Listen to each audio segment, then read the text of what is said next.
Kaninang umaga po, no, tinalakay natin o in our first video ang nagiging pahayag ni Ginoong Marcos hinggil po sa kanyang pakikipagkausap sa kanyang namayapang ama, ang espiritu ni Marcos Sr. Ayon sa kanya, ang gumagabay sa kanya.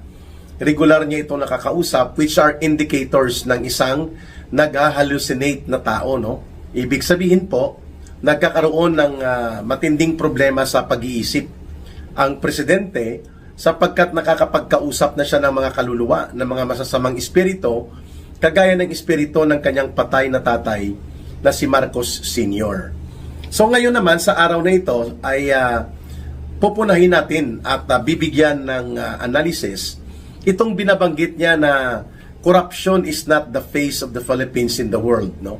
Which pinagtawanan siya ng maraming mga netizens at ng iba't ibang mga nakakakita ng kanyang pahayag. Talagang wala sa katinuan at wala sa hulog ng tamang pag-iisip para sabihin niya na ang korupsyon at pagnanakaw sa gobyerno ay siyang hindi mukha daw ng gobyerno o ng Pilipinas.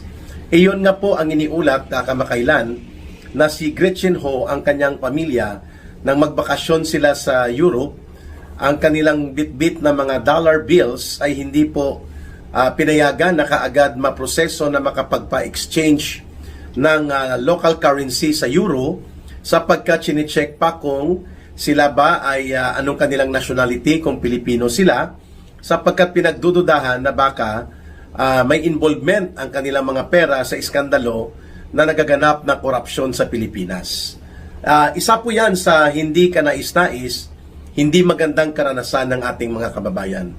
And now, you can hear the President again telling the world na corruption is not the face of the Philippines. Really? Iyon nga po ang nakikita ng buong mundo.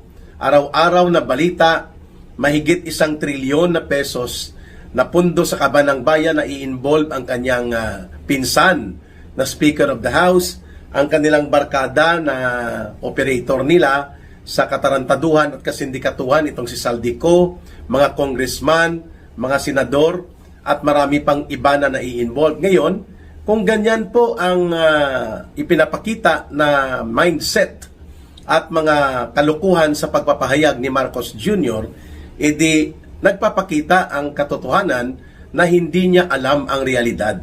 Lumulutang, no? Lutang na lutang ito si Marcos para sabihin niya na hindi korupsyon ang mukha at imahe ng Pilipinas sa labas ng bansa. Which is, yun nga ang binanggit ko kanina, that even ang mga Filipino tourists, ang ating mga kababayan, ay nakakaramdam po ng kahihiyan sapagkat ang tingin po sa mga Pilipino ng ibang mga lahi, ng ibang mga gobyerno, ay ang ating bansa pinamumunuan ng mga magnanakaw, ng mga kurakot at ng mga mandarambong sa gobyerno at kaban ng bayan. And yet, you can have a president na walang alam sa katotohanan o nagmamaang-maangan dahil lutang ang kanyang pagkatao. The way na siya po ay nananawagan na kausapin ang bangkay o ang masamang espiritu ng kanyang tatay. Yan ang tatak ni Bongbong Marcos Jr. Kinakausap niya ang espiritu ng kanyang tatay at para sabihin niya na walang imahen o hindi tinitingnan ng ibang bansa at ibang mga lahi ang Pilipinas bilang pugad, bansa na pugad ng mga kurakot at mga magnanakaw. Yan po ay detached from reality. Talagang detached from reality itong uri ng mga pahayag na ginawa ni Ginoong Marcos. Pangalawa, no less than the Securities and Exchange Commission, SEC, ang nagsasabi na sa loob lamang po ng 3 linggo, 3 weeks, na sumambulat ang iskandalo ng korupsyon at pandarambong sa gobyerno, 1.7 trillion pesos po sa stock market ang nawala.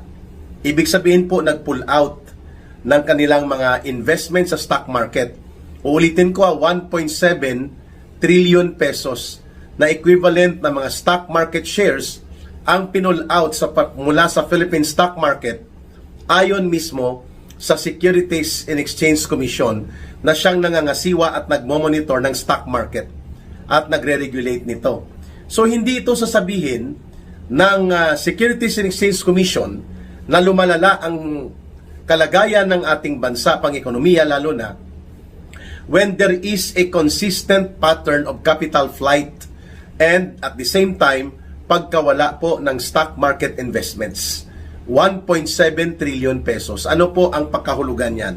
Ibig sabihin po niyan, ang mga namumuhunan sa Pilipinas, lalo na po ang bumibili ng mga stocks ng mga korporasyon at mga kumpanya ay nawawala ng tiwala sa kalagayan ng ating bansa, sa stability ng ating ekonomiya, at sa seguridad ng ating bansa dahil nga sumambulat ang galit at mga pagprotesta ng taong bayan. Ang peak po ng pagkawala nitong 1.7 trillion pesos worth of stock market investments o mga pondo at mga kapital na para sana sa pagpapalago ng stock market business ay noong panahon po ng linggo na nagkaroon ng nationwide people's protest noong September 21. Yung linggo na yon, yun din po ang may pinakamataas na antas ng pagkawala. 60% ng mga pundo sa 1.7 trillion pesos na wala nung panahon na kasagsagan ng mga protesta at ng mga pagkilos ng taong bayan. Ayan.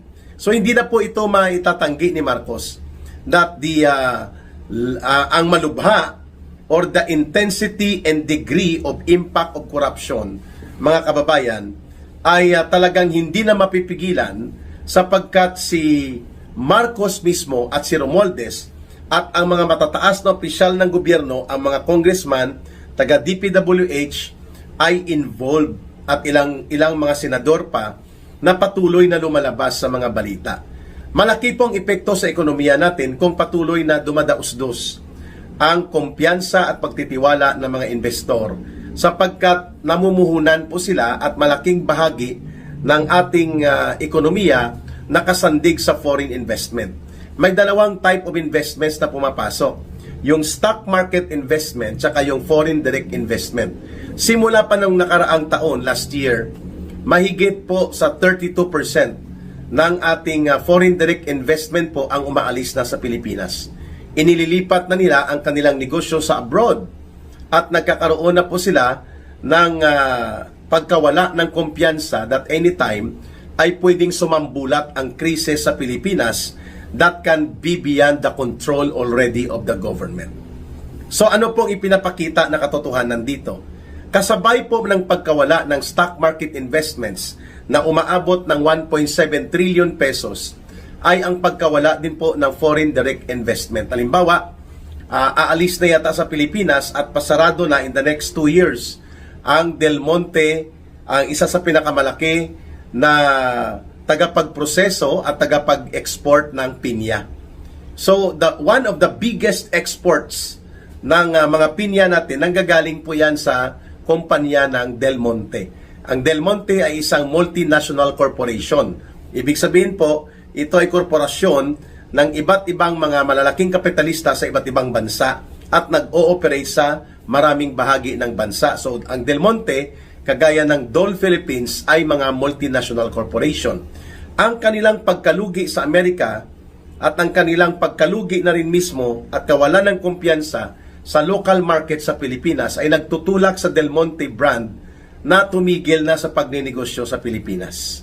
Isa yan sa babantayan natin sapagkat hindi bababa sa mga siguro 5,000 na mga manggagawa ang maapektuhan in the next 2 years na hindi na po makakabangon ang itong kumpanya sa pineapple industry sa agribusiness, itong Del Monte. Ganon din po ang Dole Philippines, no? Nagkakaroon din po ito ng problema ngayon, even ang Sumifro. Ito naman po ay Japanese firm, Japanese company na nagkakaproblema din po sa kanilang pagninegosyo ng saging, lalo pa at committed at naging manipis ang ating merkado sa China. Isa po yan sa may malaking binabagsakan natin ng ating export sa saging sa pinya, ang bansang China. Dahil po sa pagtapang-tapangan mismo ni Ginoong Marcos nang wala sa lugar, instead na i-pursue ang diplomasya at ipursu ang pakikipagdialogo sa bansang China, sumunod ito sa dikta ng Amerika na magtapang-tapangan. Ano pong epekto nito? Ang ating mga merkado sa kape, pinya at saka sa saging at mga mangga, at kung saan isa dyan sa malaki na binebentahan natin ng export natin ay ang bansang China. Apektado po ang ating export sa China dahil sa hindi magandang ugnayan ng gobyerno ni Marcos sa bansang China. At syempre, kaakibat po sa problemang ito, ang sinasabi ko kanina na 1.7 trillion pesos in the stock market ang nawala dahil lamang sa pagkatakot ng mga investor at mga mamumuhunan na baka magkagulo sa Pilipinas dulot ng rumaragasang issue ng pandarambong, mga pagnanakaw at mga korupsyon na lalo na sa mahigit 1 trilyon na pesos na flood control projects na dinambong at ninakaw sa taong bayan. And yet, ang maririnig mo kay Marcos, hindi yan totoo. Hindi totoo na ang imahen or ang image ng Pilipinas ay tinitingnan bilang pugad ng mga magnanakaw at kurakot sa gobyerno. So Marcos is trying to have his own reality. Sinusubukan niyang mag-imbento ng kanyang sariling realidad habang ang katotohanan ay sumasambulat na ang ating bansa, ang ating ekonomiya, habang nagugumon tayo sa kaguluhang pangpolitika, ay lalo pang tumitindi din po ang mga kaganapan sa aspeto ng pang-ekonomiya. Ito pa, in the last 3 years na si Marcos ay umupo bilang presidente, mahigit po sa 37% ng foreign direct investment na ibinuhos ng China, wala ni isang investment na napunta sa Pilipinas. Napunta po mga investments na ito, foreign direct investment ito. Nagpapatayo ng mga pabrika, mga manufacturing sector, at mga agribusiness. Ang China po ay nakipagnegosyo ng maayos sa bansang Indonesia, Thailand, Vietnam at Malaysia. Subalit sa Pilipinas, wala. Zero po ang kanilang pagpasok ng capitalization. Pagpapakita po yan ng kawalan ng pagtitiwala sa gobyerno. Ito pa, para makita ni Marcos ang katotohanan, more than 27 billion pesos worth ng proyekto galing sa Korea ang pinatigil regarding po ito sa climate change at environmental program ng gobyerno na ang kapartner ay Korean government. Nang malaman ng Korean government na may problema tungkol dito sa mga flood control projects, no less than the President of Korea ang nagpatigil na ipagpapatuloy ang pagbibigay ng capitalization sa mga programang ito ng gobyerno. Lalo na ito sa mga bridge components, na maintenance and repair and refurbishing ng mga tulay. Hindi na po matutuloy ang 27 billion pesos na suporta sana mula sa gobyerno ng Korea. Ayan. So anong dahilan? Tinumbok po talaga, ayon nga sa pag-uusap namin ni Manong Governor Chavit Singson, kilala niya po itong mga investors at mga gustong tumulong sa Philippine government na sila po ay nagdududa na, nag-aalangan na dahil kumakalat at talaga namang lumalaganap na ang iskandalo ng pangungurakot at issue ng pandarambong at mga korupsyon sa ilalim ng gobyerno ni Marcos, to the point that the investors' confidence and even the Korean government's confidence to become a partner of the Philippine government by giving us 27 billion support para sa mga infrastructure development on flood mitigation and among other related infrastructure projects, ay bigla pong pinull out ng South Korea ang kanilang commitment. Ang dahilan, malaganap at malubha ang issue ng iskandalo ng korupsyon at baka madamay pa ang aming capitalization, sabi ng presidente ng South Korea. Nakakahiya, mga kababayan.